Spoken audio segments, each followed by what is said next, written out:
Kid Cosmic is a new Netflix animated series not based on, created by Craig McCracken.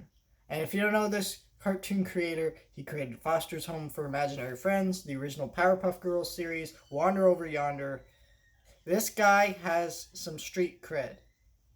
And this show is very different from any other show he's ever made, ever. This show is a superhero show.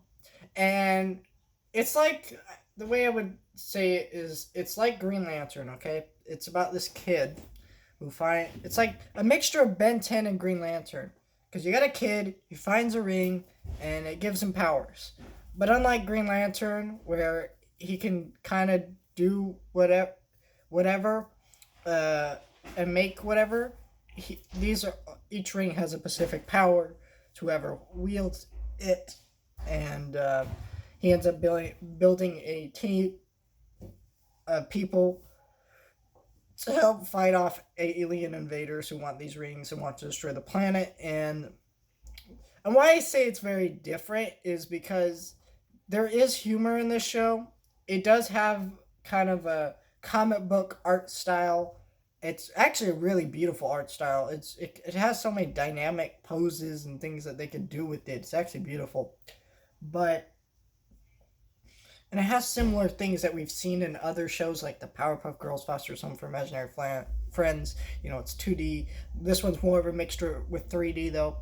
And but what makes it so different is this show is not primarily comedy focused. It's primarily on the story of the show, because a lot of the show episodes connect. You have to watch all of them to get everything.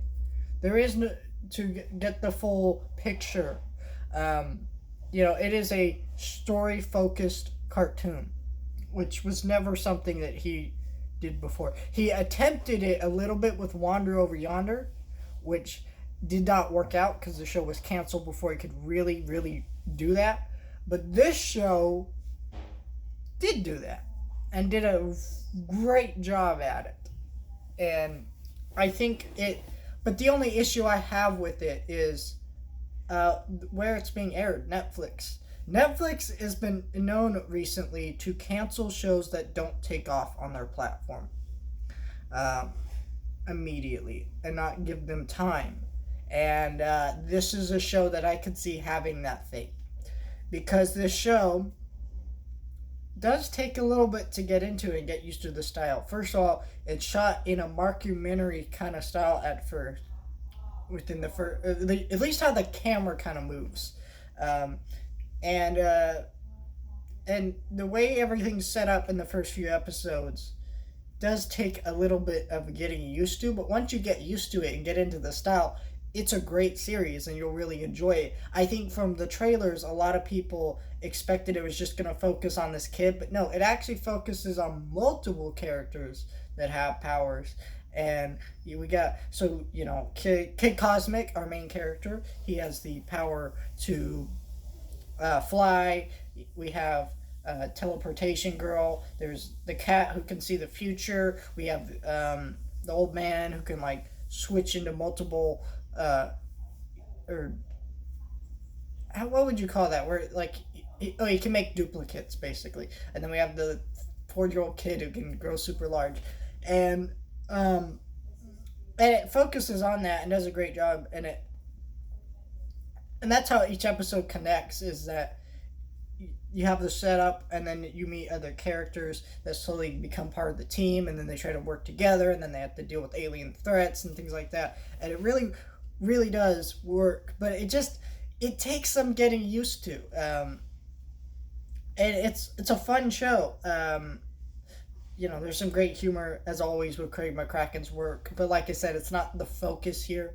I think the major issue I have with this show is Kid Cosmic himself. We kind of get a hint of why he's so obsessed with comics and so annoying to everybody, and the characters drag attention to the fact that he's annoying. And as I always say with shows like this, when a character is supposed to be annoying, they shouldn't annoy the audience. Well, this kid does.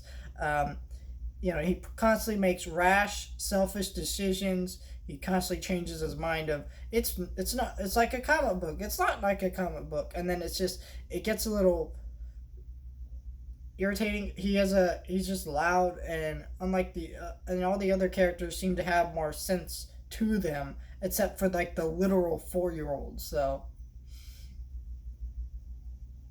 but overall, the show is great. Um, I think it's a very solid show. I think, I mean, because even that criticism about the main character um, not being the best, well, I would just say that is not a major issue because he is the main character, but he isn't always the most annoying, and he's somewhat tolerable. So the show overall is just a great show that you're gonna have to give some time. There's 10 episodes. I think this is a great thing to see from Craig McCracken. I can't wait to see a season 2 for this. Um, I did not expect this show to be as good as it was. Um, I just expected like a fun cartoon like Wander Over Yonder or something because that's how the trailer was. In fact, the trailer is another thing. The trailer marketing for the show was awful. It didn't really give a good idea of what this show is like, what the point of the show is, and yeah, I mean, actually sitting down and watching the series beginning to end, I have a better idea of what the show is like, and it's great, and I love it. So,